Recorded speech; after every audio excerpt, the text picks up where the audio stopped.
सब? उम्मीद अच्छा होंगे। Welcome back to my YouTube channel and spot of GS all. चलिए, तो जैसे मैंने आपको लास्ट इंट्रो क्लास में कहा था कि मैं बहुत जल्द आपके सामने वीडियो लेकर आऊँगा। तो सबसे पहले मैं बात करता हूँ कि जीएस का मैं पहला सेक्शन जिसे हम लोग पॉलिटी कहते हैं, मैं पॉलिटी लेकर आऊँगा। देखिए, पॉलिटी एक ऐसा पेपर है जो जीएस का सबसे इंटरेस्टिंग पेपर माना जाता है। इंटरेस्टिंग इन द सेंस इसमें वो चीज़ें हैं जो हम अपने डे टू डे लाइफ में देखते हैं, जैसे राष्ट्रपति को देखते हैं, प्रधानमंत्री को देखते हैं, सांसद को देखते हैं, मुख्यमंत्री को देखते हैं, विधायक को देखते हैं, राज्यपाल को देखते हैं। तो ये तमाम चीज़ें हम आसपास में देखते हैं, उन्होंने क्या निर्णय लिया, क्या भाषण दिया, क्या स्टेटमेंट दिया, उन चीज़ों को हम समझते हैं। तो इस पॉलिटी में हम वही चीज़ों को देखेंगे जो काफ़ी इंटरेस्टिंग होगी। क्लास में समय कम होने के कारण हम पॉलिटी के बहुत सारे चैप्टर को स्किप कर दिए थे और बहुत सारे चैप्टर को मैं कॉन्साइज करके आपको जल्दी में पढ़ा के निकल गया था। लेकिन इस बार मैं अपने इस YouTube चैनल पर आपको पॉलिटी के हर एक चैप्टर्स को पढ़ाऊंगा और उससे काफ़ी ब्रीफ में पढ़ाऊंगा, ताकि अगर एक बार आप इस चैप्टर को पढ़ लीजिएगा उसके बाद आपको किसी भी एग्जाम में इस चैप्टर से क्वेश्चंस नहीं छूटेगा। ठीक है, उसके बाद बात करते हैं पॉलिटी का। आज मैं आपको इंट्रो बताऊंगा कि मैं पॉलिटी के कौन कौन से चैप्टर्स को पढ़ाऊंगा और कौन कौन से चैप्टर्स हमारे पॉलिटी में इंपॉर्टेंट है, जिन्हें हमें ध्यान से पढ़ना है। ठीक है, इसके बाद जब मैं पॉलिटी पढ़ाऊंगा तो इस चैप्टर्स का जो कोई भी चैप्टर पढ़ाऊंगा तो उस चैप्टर्स का जो प्रीवियस ईयर का क्वेश्चन है वो आपको मैं पीडीएफ में दे दूंगा, तो आप देख लीजिएगा। लेकिन वो पीडीएफ तभी हेल्पफुल होगा जब आप इस पूरे यूट्यूब चैनल यानी पूरे चैप्टर को ध्यान से देखिएगा, क्योंकि अगर बीच में देख करके आपसे डाउनलोड कर लीजिएगा तो आपको चैप्टर्स का ज्ञान होगा नहीं, केवल क्वेश्चंस होंगे। और ज्यादातर बच्चों का दिक्कत यही होता है कि वो क्वेश्चंस को डाउनलोड करके रख लेते हैं, उन्हें बेसिक ज्ञान होता है नहीं। जब तक आप किसी भी टॉपिक पर विशेष ज्ञान नहीं रखिएगा, आप उस टॉपिक से मैक्सिमम क्वेश्चंस को अटेम्प्ट नहीं कर पाइएगा। इसलिए आप मेरे जितने भी वीडियो आएंगे उस वीडियो को पूरा देखिएगा, उसके बाद में आप उसका पीडीएफ डाउनलोड कीजिएगा और फिर देखिएगा आपको कैसे हर एक क्वेश्चंस का आंसर मिल जाता है। आपको आंसर भी देखने की जरूरत नहीं पड़ेगी। ठीक है, तो चलिए दोस्तों शुरू करते हैं आज का अपना इंट्रो। आप लोग देख रहे होंगे यहाँ मैंने लिखा है श्री गणेशाय नमः। एक्चुअली श्री गणेशाय लिखने का मतलब होता है कि हिंदू धर्म में किसी भी चीज को अगर हम शुभ कार्य को करते हैं तो सबसे पहले स्लोगन लिखते हैं श्री गणेशाय नमः। इससे हम लोग इसे शुभ मानते हैं ताकि कोई भी विघ्न ना आए और ये चीजें हमारे लगातार चलती रहे। शुरू करते हैं।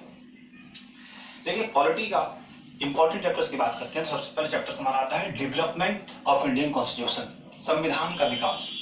जानते हैं कि हमारा जो संविधान है, ये संविधान हमारा मुख्य रूप से भारत को एक लोकतंत्र देश की परिभाषा देता है। इस संविधान को बनाने में कौन कौन से ब्रिटिश के एक्ट लिए गए, कौन कौन सी इसमें समितियां बनाई गई, तो ये हमारा काफी बड़ा चैप्टर हो जाएगा।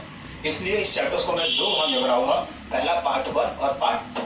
पार्ट 1 में मैं इस चैप्टर्स में जितने भी आपके एक्ट हैं उन तमाम एक्ट को मैं चले देखते हैं, और पार्ट 2 में इस संविधान को बनाने के लिए कौन कौन सी सूचियां यानी कौन कौन से इसके लिए कमेटी बनाई गई थी, समितियों के बारे में मैं देखूंगा और समितियों कौन कौन अध्यक्ष थे वो सारे हम लोग देखेंगे। ठीक है, अब आते हैं अपने चैप्टर 2 में जो है पार्ट्स एंड आर्टिकल्स। देखिए, संविधान का सबसे इंपॉर्टेंट जो होता है वो पार्ट्स एंड आर्टिकल्स होता है। इससे अक्सर क्वेश्चन एग्जाम में आते हैं कि ये निर्वाचन कौन से भाग में आता है, निर्वाचन कौन से अनुच्छेद में आता है। तो हम इसके लिए एक इंपॉर्टेंट पार्ट्स एंड आर्टिकल्स बनाएंगे जिसमें तमाम जो इंपॉर्टेंट पार्ट्स एंड आर्टिकल्स है वो देखेंगे, और उसका मैं आपको ट्रिक भी बताऊंगा। ऐसा ट्रिक आपको कहीं नहीं मिलेगा, आप मेरे पार्ट्स एंड आर्टिकल्स को पढ़ लीजिएगा, उसके बाद जाकर के देखिएगा, एकदम आपको समझिए रटवा दूंगा, उसके बाद आपको कहीं कोई दिक्कत नहीं होगी। ठीक है, नेक्स्ट आते हैं शेड्यूल्स। देखिए, शेड्यूल्स वास्तव में इसी का हिस्सा होता है, लेकिन पार्ट्स एंड आर्टिकल्स थोड़ा हमारे बड़े हो जाएंगे, इस कारण से मैं शेड्यूल्स को जो है आपके लिए एक अलग से वीडियो बना दूंगा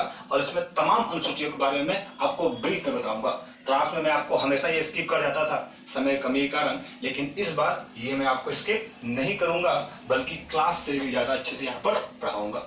फिर बात करता हूँ पार्ट 4 यानी चैप्टर 4 की, वो फंडामेंटल राइट्स यानी मौलिक अधिकार। देखिए, मौलिक अधिकार हमारे जीवन में काफी ज्यादा इंपॉर्टेंट होते हैं। कैसे होते हैं वो बताते हैं।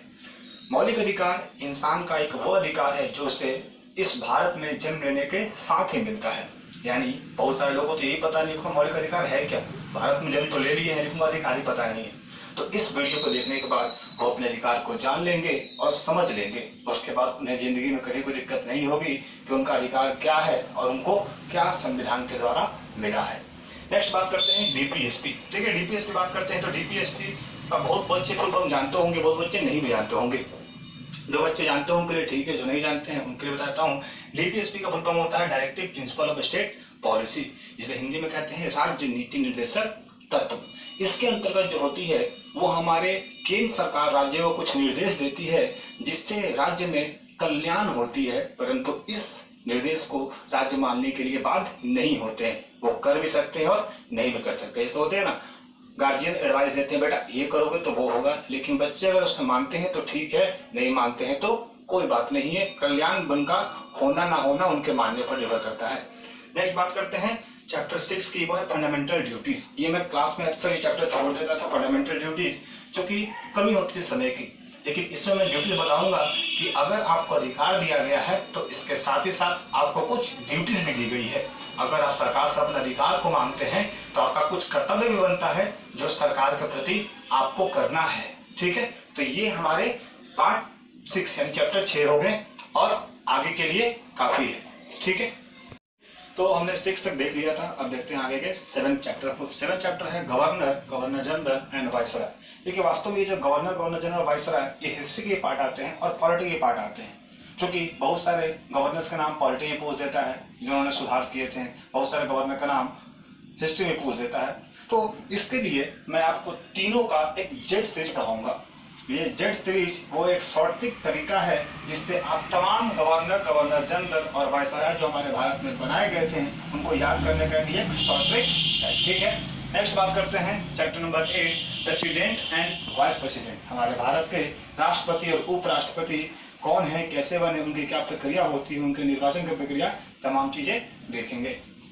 नेक्स्ट बात करते हैं चैप्टर 9 की, ये है पीएम एंड पार्लियामेंट, प्रधानमंत्री और संसद। हमारा प्रधानमंत्री कैसे चुने जाते हैं, वो क्या कार्य करते हैं, उनकी क्या शक्तियां होती है, उन्हें कैसे हटा सकते हैं, संसद में संसद का गठन कब हुआ था, संसद में कितने सदन होते हैं, संसद कैसे कार्य करते हैं, उसकी क्या शक्तियां होती हैं, उसके क्या कार्य होते हैं, वो तमाम चीजें हम लोग देखेंगे।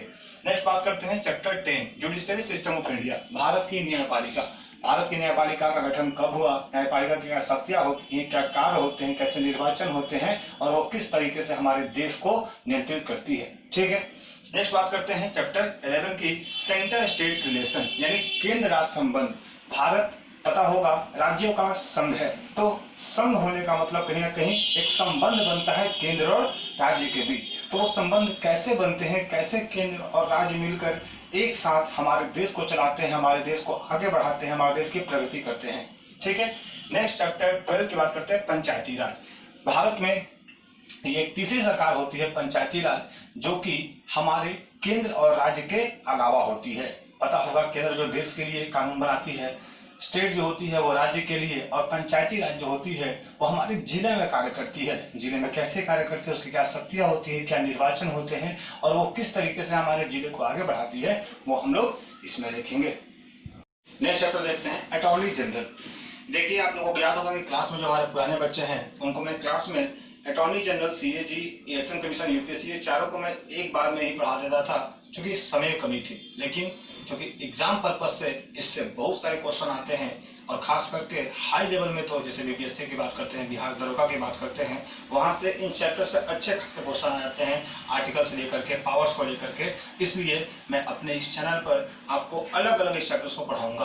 तो क्वेश्चन नंबर तो चैप्टर 13 होगा वो होगा अटॉर्नी जनरल। ठीक है, उसके बाद चैप्टर 14 होगा वो होगा सीएजी। सीएजी का फुल फॉर्म जो होता है वो होता है कंट्रोलर एंड ऑडिटर जनरल, जो हमारे पुराने बच्चों को जानते होंगे, और हिंदी में से कहते हैं नियंत्रक एवं महालेखा परीक्षक। ठीक है, नेक्स्ट हमारा चैप्टर होगा इलेक्शन कमीशन यानी निर्वाचन आयोग। ठीक है, उसके बाद चैप्टर 16 की बात करते हैं, ये होगा यूपीएससी, संघ लोक सेवा आयोग। यूपीएससी कैसे काम करता है, कैसे चुना जाता है, इसकी क्या शक्तियां होती हैं और ये किस तरीके से हमारे देश में आईएएस आईपीएस को बनाता है, वो सारे तमाम चीजों को देखेंगे।